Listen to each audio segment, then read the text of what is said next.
இறைவார்த்தை கேட்டு இதயத்தில் ஏற்று எந்நாளும் வாழ்ந்து என்றும் பறைசாற்று. இறைவார்த்தை கேட்டு.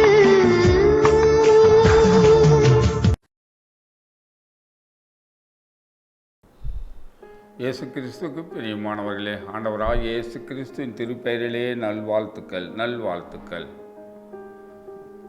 வாய்ஸ் ஆஃப் காட், கடவுளுடைய குரவழி. ஒவ்வொரு நாளும் ஆண்டவர் ஏதோ இந்த திருவிவிலியத்தின் வழியாக ஆண்டவர் பேச விரும்புகிறவர், நம்மோடு உறவாட விரும்புகிறவர். அவருடைய வார்த்தையிலே வல்லமை உண்டு, அவருடைய வார்த்தையிலே நமக்கு வாழ்வுக்கு வழி உண்டு. ஒரு வார்த்தை நமக்கு ஒளியாக இருக்கின்றது. இதோ அந்த நாளிலும் ஆண்டவர் நம்மோடு பேசுகின்ற இறை வார்த்தை. திருப்பாடல்கள் 114:18. திருப்பாடல்கள் 114 8வது வசனம். 114:8. அவர் பாறையை தண்ணீர் தாடகமாக்குகின்றார், கற்பாறையை வற்றாத நீரூற்றாக மாற்றுகின்றார். அவர் பாறையை தண்ணீர் தடாகமாக ஆக்குகிறார். தண்ணீர் தடாகமாக அல்ல குறையாத ஆசீர்வாதம். தண்ணீர் தடாகம் என்னும் போது தண்ணீர் எடுக்க ஊறிட்டே இருக்கும், வந்துட்டே இருக்கும். இதோ இந்த நாளில ஆண்டவர் அல்ல குறையாத ஆசீர்வாதத்தை நமக்கு கொடுக்க காத்திருக்கிறார். நீர் சுனையாக மாற்றுகிறார். நீர் சுனைனா அல்ல மொல்ல வந்துட்டே இருக்கும், தண்ணி வந்துட்டே இருக்கும், குறையாத வந்துட்டே இருக்கும். கற்பாறையை வற்றாத நீர் சுனையை ஆக்குகிறார். கற்பாறை நம்முடைய குடும்பத்திலே இது நடக்காது, இது முடியாது, இந்த பிரச்சனை தீராது, இந்த கடன் பிரச்சனை தீராது, இந்த நிலத்தில் விளையாது அப்படின்னு சொல்லி நாம் நினைச்சு கொண்டிருக்கலாம், மற்றவர்களை சொல்லலாம். ஆண்டவர் இதோ ஒரு நீர் சுனையாக மாற்றுகிறார், மாற்ற காத்து கொண்டிருக்கிறார். கற்பாறையிலிருந்து நீர் ஊற்றை உருவாக்கின ஆண்டவர். கற்பாறை போல் இறுக்கி இருக்கிற நம்ம குடும்பத்திலே ஆசீர்வாதம் பொழிந்து வரும்படி ஆண்டவர் செய்ய காத்து கொண்டிருக்கிறார். அன்பானவர்களே, 1 அரசர் புத்தகம் 17வது அதிகாரம் 14-16 வாசிக்கிற பொழுது, அன்று எலியா சாரிபாத்து வீட்டுக்கு போறாங்க. அந்த விதவி வீட்டுக்கு போகிற பொழுது அந்த அம்மாவிடம் கேட்கிறாங்க, எனக்கு உணவு கொடு என்று சொல்லி. இல்லை என்று, ஒண்ணுமே இல்லை, எனக்கு என் மகனுக்கு தான், எனக்கு மகனுக்கு தான் கொஞ்சம் அப்பமும் எண்ணெயும் இருக்குது, நான் என்ன செய்யட்டும் அப்படின்னு. நீ போய் செஞ்சுட்டு வான்னு செஞ்சு கொடுக்கிற பொழுது, எலியாவுக்கு செஞ்சு அந்த சாரிபாத்து விதவை கொடுக்கிற பொழுது, இறை எலியாருக்கு கொடுக்கிற பொழுது ஆண்டவர் அவர்களை ஆசீர்வதிக்கிறார்.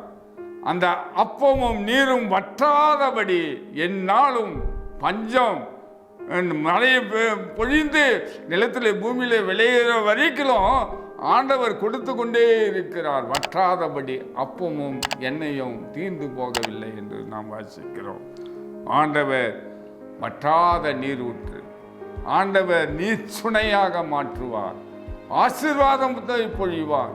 வற்றாத குறையாத, ஒருவேளை உங்கள் குடும்பத்தில் என்ன குறைய பாருங்க, அந்த குறையை நீக்கி ஆண்டவர் மற்றவர்களுக்கு உதவும்படியாய் ஆண்டவர் செய்வார்.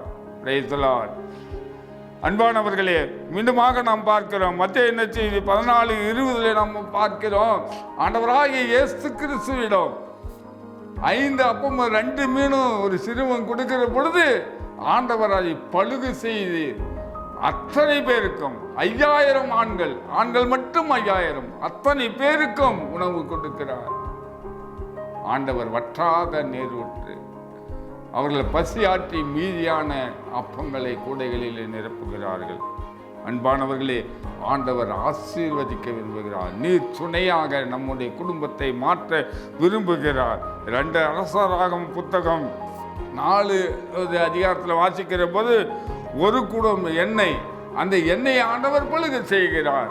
அன்பானவர்களே, இதோ அந்த நாளிலே நம் ஒவ்வொருவரையும் ஆசீர்வதிக்க, நிறைவாக ஆசீர்வதிக்க, குறையாத ஆசீர்வதிக்க, அல்ல குறையாத ஆசீர்வதிக்க ஆண்டவர் விரும்புகிறார்.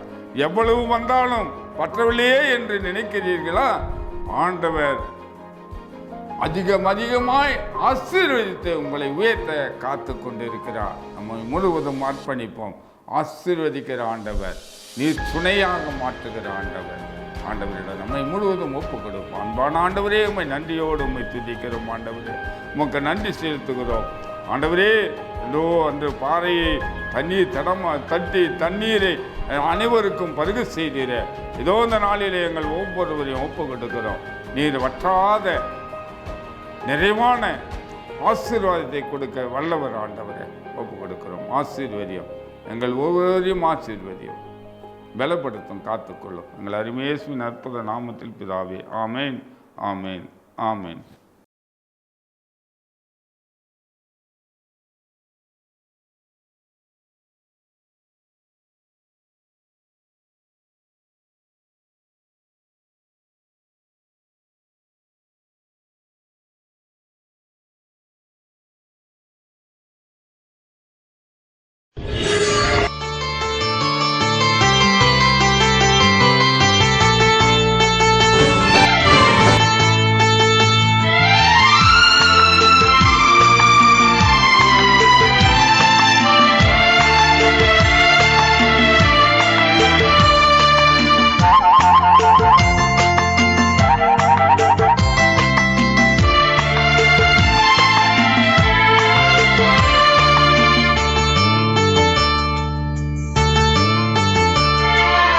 இறைவார்த்தை கேட்டு இதயத்தில் ஏற்று, எந்நாளும் வாழ்ந்து என்றும் பறைசாற்று.